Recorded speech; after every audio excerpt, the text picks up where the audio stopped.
What's up, my Mind Your Money business folks? It's me yet again with another video on today's stock market as it falls again today. Things are just going down, down, down. Has the market crashed? Is it crashing? What's going on? Hopefully you guys are having a blessed day. You're investing into the stock market. You are investing into yourself. You're investing, period, right? You're not just sitting on the sidelines doing nothing. You're in the market and you're not trying to time the market. So it says here, U.S. stocks pulled back on Tuesday, led by a nearly 2% decline in the NASDAQ, following 2 days of gains as investors, concerned about an economic slowdown, look to the Federal Reserve's policy meeting for insight. There's so many different factors affecting the stock market right now, right? It says the tech-heavy NASDAQ composite plummeted about 1.6% as NVIDIA shares fell roughly 2%, recovering from steeper losses earlier in the session, with this annual GTC event officially underway. So Dow Jones Industrial Average and S&P 500 also moved to the downside, dropping about 0.6% and 1% respectively. So yeah, this NVIDIA's event that's happening with the keynote speaker Jensen Huang, it's going to run until March 21st, and it features workshops and trainings for developers and engineers, panels and discussions related to AI and robotics, and exhibits from companies showing off how they're using NVIDIA's products in the real world. So they're doing all of that, which is a great thing, right? And the stock is going down. Why? There's really no real reason. Again, let's just remember these big hedge fund companies control majority of the stock market when things go up and they go down. I don't know. Maybe they're upset about something. Because there's nothing wrong with the company. But either way, here nor there, it says uncertainty still dogs markets as investors debate whether the sell-off that pushed the S&P into correction territory is over. Many on Wall Street don't think the recent bump in stocks signals a clear bottom as concerns mount that President Trump's trade war would hit already weakening economic growth. So the kickoff of NVIDIA's biggest conference of the year, the annual GTC event, was in the spotlight with Jensen Huang telling a sold-out crowd that AI is at an inflection point. Inflection. So during his keynote, Huang revealed General Motors is partnering with NVIDIA to build its own self-driving car. That's a great thing, right? Shares of GM fell around 1% on the news. So what is all this hate around NVIDIA? So NVIDIA announces a partnership with GM, and then GM falls 1%, possibly due to the high cost of NVIDIA's chips relative to competitors. That makes no sense to me. If NVIDIA's chips are the price is the problem, then General Motors wouldn't buy them. Why would invest? I, as an investor, doesn't see it as a concern. I'm telling you, it's these big hedge fund managers that control 90% of the stock market are the ones that's driving this downturn that we're seeing in the stock market. I see it as infighting. You know, it's like a family. There are problems behind the veil that we just don't see and don't know about. So they tell us stuff about, oh, the partnership with GM, and then GM stocks falls. Either way, Huang also touted the debut of the company's Blackwell Ultra AI chip, set to arrive in the second half of this year. In addition to the Blackwell Ultra chip, NVIDIA also announced its GB300 Super chip, which combines two Blackwell Ultras with the company's Grace Central Processing Unit. Again, another great announcement. So why is the stock price going down? So as Yahoo Finance Dan Howley noted, The chips are designed to power AI systems for customers ranging from hyperscalers like Amazon, Google, Microsoft, and Meta to research labs around the world. Meanwhile, market attention is also turning to the Fed's two-day policy meeting, which kicked off on Tuesday. The focus is on what the central bank has to say about the tariff risk to the economy, as policymakers are largely expected to hold rates steady in their decision on Wednesday. And that's it. It is what it is. That's why I continue to invest dollar cost average into the stock market each month. As these prices go down on good growth stocks, I buy the dip. I'm buying at a lower price. I witnessed this personally in 2020 when COVID happened. And I'll say in 2020 when COVID happened, that's when I started investing. And I have made hundreds of thousands of dollars. I've invested a lot of money, but I grew my portfolio from zero to a couple of $100,000 in the last, 4 years. This year would be 5 years. Yeah. So I've done pretty good. I'm just trying to figure things out on my own, right? I did good. I did very, very well. And during that process, I paid off my mortgage, which was another couple of $100,000. So from 2020 until now, I've gotten out of debt. I've grown my stock portfolio to a few $100,000 by investing, by remaining disciplined, by doing a lot of research, spending a lot of hours reading, listening to YouTube videos. I made some mistakes. I lost money as well. And only to find out in videos and reading, I did things that I shouldn't have done. I just bought something because it looked good, but I didn't do the research. So I no longer do that, right? And there's still a lot for me to learn. There's still a lot of money out there to be made. And at the end of the day, it's not all about money. It's just, it's all about just having control over my life and what I do. And in this world, you do need money. So if I can figure out a faster way to make money, then I'm going to do that. There's more than one way to skin a cat. And to me, I'm doing what the rich is doing, but I'm doing it on a lower scale.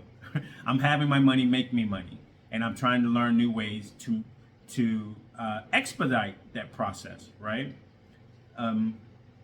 Because why not? Why not? Because it gives me control over my life. If I don't want to work, I don't have to work. The prices of goods and services are increasing. I don't care. Because of the discipline that I've learned by listening to Dave Ramsey, there's a lot of things I don't need. In the past, I would buy things and spend my money on a bunch of crap. I ate too much. I drank too much. I partied too much. I traveled too much. I bought cars and would trade them in too much. Now I no longer do that. I am good with what I have. I manage what I have. I eat more healthy. I don't drink. I drink socially. Then I don't drink as much. I would say from intermittent fasting, and then I fast on the weekends, like Saturday and Sunday. I haven't made it quite the whole day on Sunday, but I do the water fasting. I don't work out as much. I used to work out 5 days a week and try to eat healthy. Weight remained the same. Then I started doing the intermittent fasting. Then I started trying to fast on the weekends. I spoke with my doctor. He said it's safe. A lot of his patients do that, where they eat 5 days a week, and then on the weekends they fast. And then the weight just dropped. And then I bought a Fitbit and I walked. Either way, what I'm learning is how doing less actually gives you more.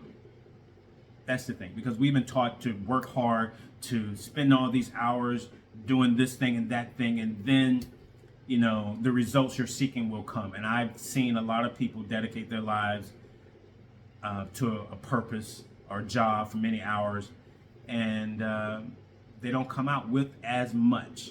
So that's why you have to think. That's why this channel is called Mind Your Money Business. Mind your money business. Life is not all about money, but it's an important component.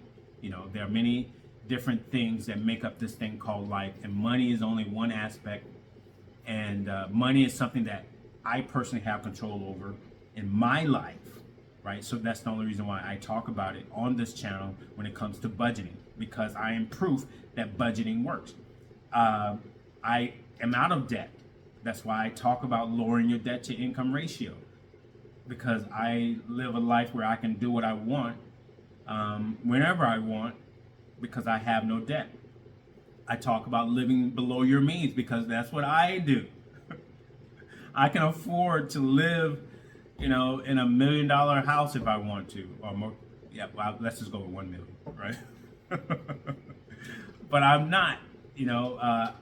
I know someone that just recently bought a $600 something thousand house.